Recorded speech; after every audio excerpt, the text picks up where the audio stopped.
মুসলমান ভাইরা আমার, সূরা কাফের দ্বিতীয় নম্বর ফজিলত, যেই ফজিলতটা বর্ণনা করেছে হযরত আবু সাঈদ খুদরী রাদিয়াল্লাহু তাআলা আনহু। আন আবি সাঈদ খুদরী রাদিয়াল্লাহু তাআলা আনহু আন্নাল নবী সাল্লাল্লাহু আলাইহি ওয়াসাল্লাম قال من قرأ سورة الكهف في يوم الجمعة أضاء له النور মা বাইনাল জুমআতাইন। জোরে কোন মারহাবা। হযরত আবু সাঈদ খুদরী রাদিয়াল্লাহু তাআলা থেকে হাদিসটি বর্ণিত। তিনি বলেন, আল্লাহর পয়গম্বর বলেছেন, কোন বান্দা বান্দি যদি জুমার দিন সূরা কাহফ তেলাওয়াত করে, জোরে কোন কোন সূরা? জুমার দিন কোন বান্দা বান্দি যদি এই সূরা কাহফ তেলাওয়াত করে, আল্লাহর পয়গম্বর বর্ণনা করেন এক জুমা থেকে আরেক জুমা পর্যন্ত এই গোটা সপ্তাহ তার ঈমানের সাথে আল্লাহ নূর দান করবে। জোরেগান সুবহানাল্লাহ। তার ঈমানটা নূরানি হয়ে যাবে। তার মানে ঈমানের সাথে যদি কারো নূর থাকে, ওই নূরওয়ালা ঈমান দিয়ে কেউ গুনার কাজ করতে পারবে না, নাফরমানি করতে পারবে না। ওই নূরওয়ালা ঈমানের মাধ্যমে শুধু জান্নাতের পথে চলতে থাকবে। জোরে কোন কথা ঠিক না বেঠিক? সূরাতুল কাহফ আমরা সকলেই জানি, সূরাতুল কাহফ একটা পরিচিত প্রসিদ্ধ একটা সূরা। এই সূরার ভিতরে সর্বমোট আয়াত সংখ্যা হলো 110টি, রুকুর সংখ্যা হলো 12টি। এই সূরাটি স্থান পেয়েছে কোরআনের 15তম পারায়। মুসলমান ভাইরা আমার, এই সূরাতুল কাহফকে সূরা কাহফ করে কেন নামকরণ করলেন? কাহফ শব্দের অর্থ হলো একটা গুহা, পর্বত গুহা যাদেরকে বলা হয়। একটু মনোযোগ দিতে হবে এখন, কারণ যেহেতু 2 দিন ব্যাপী আলোচনা চলবে। এখন শুরুতেই যদি একটু মনোযোগ দিতে পারি, বাকি আলোচনাগুলো বুঝতে আমাদের জন্য সহজ হবে। কথা ঠিক না বেঠিক? এই জন্য আমরা অধৈর্য হব না, একটু মনোযোগ দেব সবাই ইনশাআল্লাহ। কাহফ শব্দের অর্থ হলো পর্বত গুহা। পাহাড়ের ভিতরে যে গুহা থাকে, গুহা গর্ত থাকে, এই গুহা বা গর্তকে কাহফ বলা হয়। এখন এই সূরাকে গর্তের নামে কেন নামকরণ করলো জানা দরকার আছে না?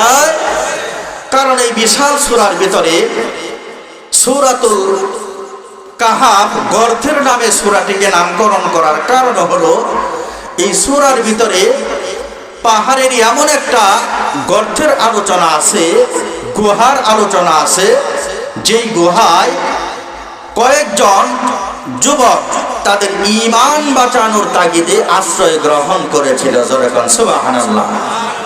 কয়েকজন যুবক জালেম বাদশার কবল থেকে নিজেদের ঈমানকে বাঁচানোর জন্য এই একটা পাহাড়ের গুহায় আশ্রয় গ্রহণ করেছিল। এই ঘটনাগুলো আল্লাহ তাআলা মোটামুটি বিস্তারিতভাবে এই সূরার ভিতরে আলোচনা করার কারণে এই সূরাটির নামই রাখা হয়েছে সূরাতুল কাহফ করে। জোরে কোন সুবহানাল্লাহ। মানে যেহেতু একটা গর্তের ঘটনা আছে, একটা গুহার ঘটনা আছে, ঘটনাকে কেন্দ্র করে এই সূরার নামকরণ করা হয়েছে সূরাতুল কাহফ।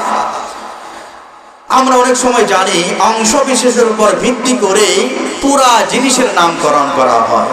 আরবিতে যাকে বলা হয় তাসমিয়াতুল কুল বিইসমিল জুজ। অংশের উপর ভিত্তি করে পুরাটার নামকরণ করা হয়। যেমন ধরে অনেক সময় আমরা বলি, আরে ভাই এত তাড়াহুড়া করে কোথায় রওনা করছো? কয় ভাই একটু তাড়া আছে, আমি এখন চেয়ারম্যান বাড়িতে যাইতেছি। আছে না? চেয়ারম্যান বাড়িতে মনে করেন চেয়ারম্যান সাহেবেরা 12 ভাই, বোন আছে আরো 4-5টা, আরো বাপ মা আছে, আরো প্রত্যেকটা ভাইদের ঘরেও সন্তান আছে। মোটামুটি 40 জন মানুষ এই বাড়িতে বসবাস করে। 40 জন মানুষ বসবাস করার পরেও আমরা ওই বাড়িটাকে বলি এটা হলো চেয়ারম্যান বাড়ি। কথা ঠিক না বেঠিক? তার কারণ 40 জন সদস্যের বাড়ি হলেও 40 জনের মধ্য থেকে একজন বিশেষ লোক আছে চেয়ারম্যান সাহেব। ওই একজন বিশেষ লোককে কেন্দ্র করে গোটা বাড়িটার নাম দিয়ে আমরা হলো চেয়ারম্যান বাড়ি। জোরে কোন কথা ঠিক না বেঠিক? অনেক সময় কিছু কিছু বাজার, হাট বাজারও আছে, যমুক বাজারের নাম হলো বটতলা। ওই যে বাজারে বিশাল একটা বটগাছ আছে, বটগাছকে কেন্দ্র করে জায়গার নাম হয়েছে বটতলা। অমুকটা হলো আমতলা, আছে এরকম নাম জায়গার নাম। বিশাল একটা আম গাছ ছিল, একটা দুটো দোকান হইতে হইতে বাজার হয়েছে, আস্তে আস্তে জায়গাটার নাম হয়েছে আমতলা। মাত্র একটা গাছের উপর ভিত্তি করে গোটা জায়গার নাম হয়েছে আমতলা। জোরে কোন ঠিক না বেঠিক?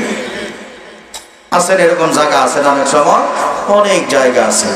আমাদের মাদ্রাসার পাশে আমাদের ধামরাইতে একটা বাজার আছে, বাজারের নাম হলো বউবাজার। বউবাজার কি নাম শুনছেন আপনারা? জায়গায় জায়গায় আছে বউবাজার। তো আমি জিজ্ঞেস করলাম কত নাম আছে সুন্দর সুন্দর, এই বাজারের নাম বউবাজার কেন রাখা হলো? ঘটনা জিজ্ঞেস করলাম, পরে বললো হুজুর ঘটনা হলো সর্বপ্রথম এখানে যে দোকানটা দেওয়া হয়েছিল, ওই দোকানের দোকানদারি সারা দিনের অধিকাংশ সময়ই স্বামী করতো না, বউয়ের বাজার দোকান করতো। সারাদিনে অনেক দোকান আছে মহিলারা বেচা কিনা করে, আসলে এরকম। তো সব সময় ওই বউ মহিলা বেচা কিনা করতো। তারপরে আরো একটা দোকান হইল, ওই দোকানও স্বামীরা সময় দেয় না, শুধু বউরা সময় দেয়। তো দুইটা দোকানের অধিকাংশ সময় দোকানে বেচা কেনা করতো স্বামীরা না, বউয়েরা। এই জন্য এই জায়গাটার নাম হয়েছে বউবাজার। এখন যদিও শত শত দোকান, সেখানে সব দোকানেই স্বামীরা দোকানপাট করে, বেচা কিনা করে, কিন্তু ওই যে দুইজন দোকানদার, দুইজন বউর উপর ভিত্তি করে বাজারের নাম হয়েছে বউবাজার। এই বউবাজার আর জামাই বাজার হইল না। যেরকম ঠিক না বেটি?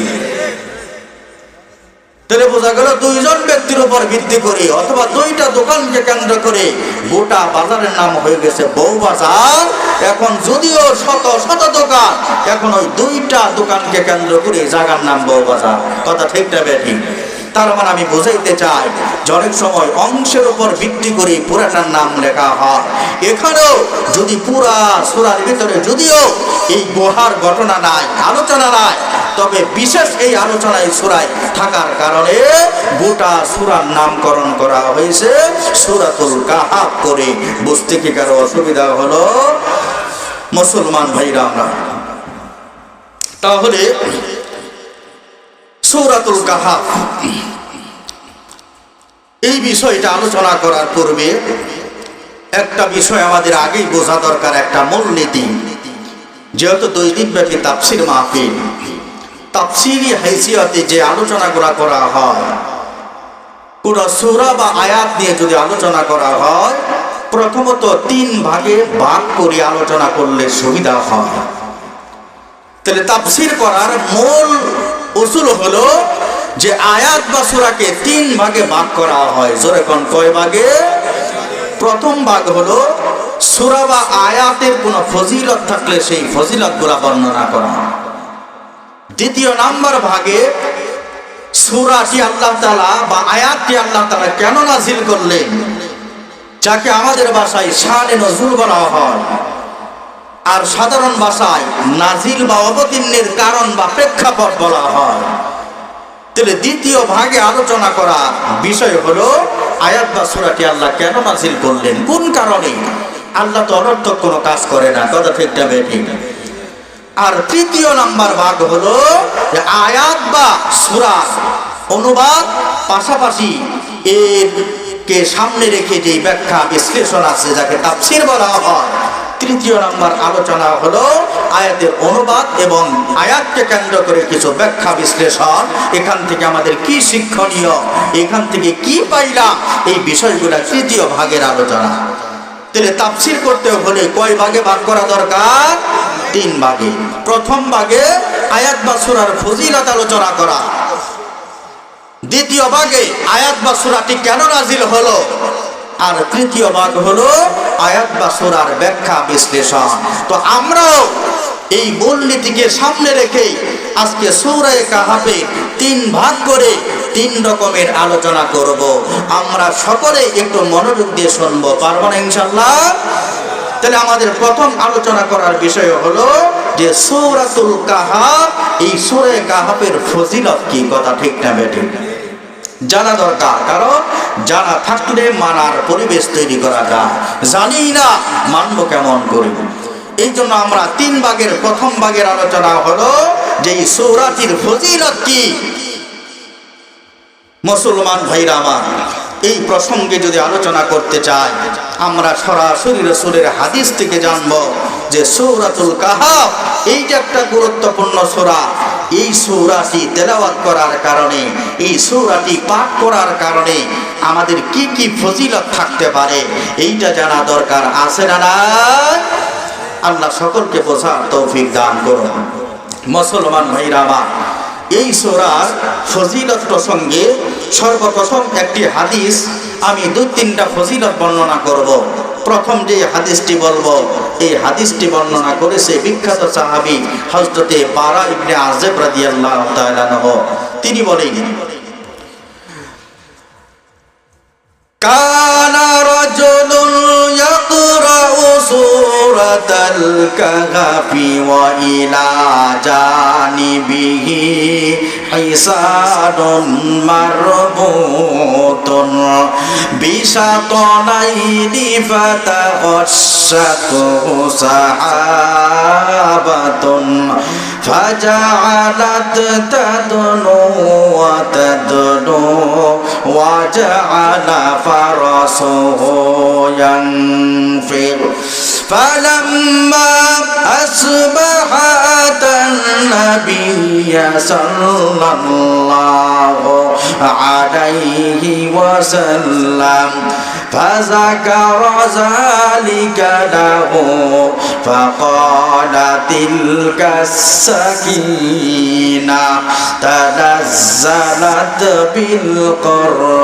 بالقرآن। মুসলমান ভাইরা আমার, মিশকাত শরীফের 1 নম্বর খণ্ডের 184 নম্বর পৃষ্ঠার ভিতরে বুখারী মুসলিম শরীফের এই হাদিসটা বর্ণনা করেছেন। আল্লাহর পয়গম্বরের পক্ষ থেকে ফজিলত বর্ণনা করেন সাহাবী হযরতে বারা রাদিয়াল্লাহু তাআলা আনহু বর্ণনা করেন, কোন একজন ব্যক্তি কোন এক রাত্রিতে সূরা কাহাফ তেলাওয়াত করতেছে, এমন সময় তার দুইটা ঘোড়া তার পাশেই সুন্দর করে রশি দিয়ে বাঁধা ছিল। হঠাৎ করে লোকটা তাকায় দেখে আসমান থেকে একটা মেঘমালা আস্তে আস্তে করে ওই লোকটার ঘরের নিকটবর্তী হলো। সুবহানাল্লাহ। আসমান থেকে একটা মেঘমালা ওই তেলাওয়াতকারী সূরা কাহাফ তেলাওয়াতকারীর নিকটবর্তী হলো। এত নিকটবর্তী হলো যে পাশের ঘোড়া দুইটা লাফাইতে আরম্ভ করলো। মুসলমান ভাইরা আমার, আসবাহা যখন সকাল হলো, আতান নবী সাল্লাল্লাহু আলাইহি ওয়াসাল্লাম ওই লোকটা রাতের এই ভয়ঙ্কর দৃশ্যটা বর্ণনা করার জন্য আল্লাহর পয়গম্বরের কাছে চলে গেল। আল্লাহর পয়গম্বরের কাছে যাওয়ার পরে বলল, ইয়া রাসূলুল্লাহ, ইয়া হাবিবাল্লাহ, রাতের বেলায় আমি সূরা কাহাফ তেলাওয়াত করতেছি, এমন সময় আসমান থেকে একটা মেঘমালা আমার নিকটবর্তী হলো। এই চিত্রটা যখন বর্ণনা করলেন আল্লাহর পয়গম্বর বললেন, তিলকাস সাকিনা। জোরে কোন আল্লাহু আকবার। তানাজ্জালাত। আল্লাহর পয়গম্বর তখন বলল, তিলকাস সাকিনা, ওইটা বয়ের কোনো কারণ নাই। তানাজ্জালাত বিল কুরআন, ওইটা হলো আসমান থেকে আল্লাহ তাআলা রহমত নাযিল করেছে। তোমার এই কোরআন থেকে সূরা কাহাফ তেলাওয়াত করার কারণে আসমানের মালিক আল্লাহ খুশি হয়ে তোমার উপর আসমানি বরকত আর রহমত নাযিল করেছে। জোরে কোন সুবহানাল্লাহ। তাহলে বোঝা যায় সূরা কাহাফ যদি তেলাওয়াত করা হয়, আসমান থেকে আল্লাহ সরাসরি রহমত আর বরকত অবতীর্ণ করে। জোরে কোন কথা ঠিক না বেঠিক?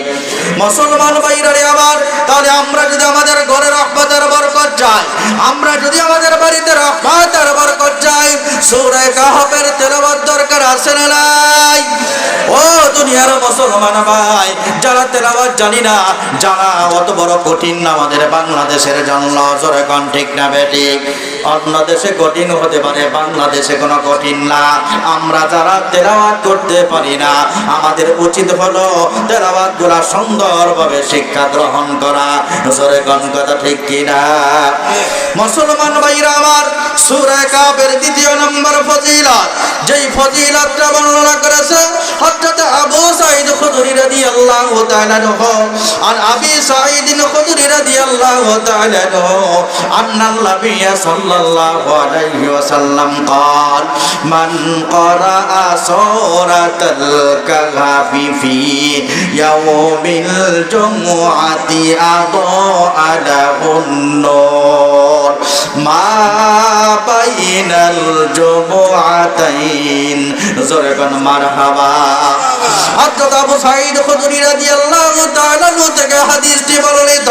তিনি বলেন, আল্লাহর পয়গম্বর বলেছেন, কোন বান্দা বান্দি যদি জুমার দিন সূরা কাহফ তেলাওয়াত করে, জোরে কোন কোন সূরা? জুমার দিন কোন বান্দা বান্দি যদি এই সূরা কাহফ তেলাওয়াত করে, আল্লাহর পয়গম্বর বর্ণনা করেন এক জুমা থেকে আরেক জুমা পর্যন্ত এই গোটা সপ্তাহ তার ঈমানের সাথে আল্লাহ নূর দান করবে। জোরে কোন সুবহানাল্লাহ। তার ঈমানটা নূরানি হয়ে যাবে।